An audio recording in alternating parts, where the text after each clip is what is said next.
తెలుసు పాపం. ఎందుకంటే బీరు బిర్యానీ డబ్బులు లేకుండా ఒక్క కార్యకర్త అంటే ఒక్కడు కూడా రాడు, మాకు అందరికీ తెలుసు. పాపం ఆ కష్టం జగన్మోహన్ రెడ్డి గారికి తెలుసు. అందుకోసమే ఊరికే బయటకు వస్తే దోచిన డబ్బంతా ఈ వీళ్ళ పాదయాత్రలు పెట్టుకుంటే ఆయన పెట్టలేని పరిస్థితి.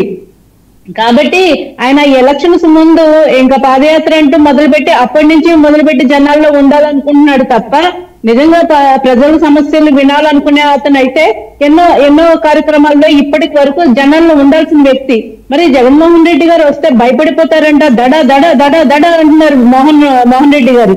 ఆ దడ దడ ఏదో మరి అసెంబ్లీకి వచ్చి చూపించవచ్చు కదా, ఎవరు కాదంటున్నారు మిమ్మల్ని? జగన్మోహన్ రెడ్డి గారు అంటే భయపడిపోతున్నారు అంటున్నారు కదా, రమ్మనండి అసెంబ్లీకి. కనీసం ఒక పులివెందుల ఎమ్మెల్యేగా రమ్మనండి, ఎవరు అడ్డుకుంటారండి? ఇప్పుడు అంటున్నారు కార్యకర్తలు దండోపదండాలుగా వచ్చేస్తారు, మా దగ్గరకు వచ్చేస్తారని. ఇప్పుడు సర్పంచుల విషయం తీసుకుందాం. సింపుల్ గా ఒక మాట, వైసీపీ పరిపాలన నమ్ముకొని ఐఏఎస్లు జైలుకి వెళ్ళారు వర్మ గారు, ఐపీఎస్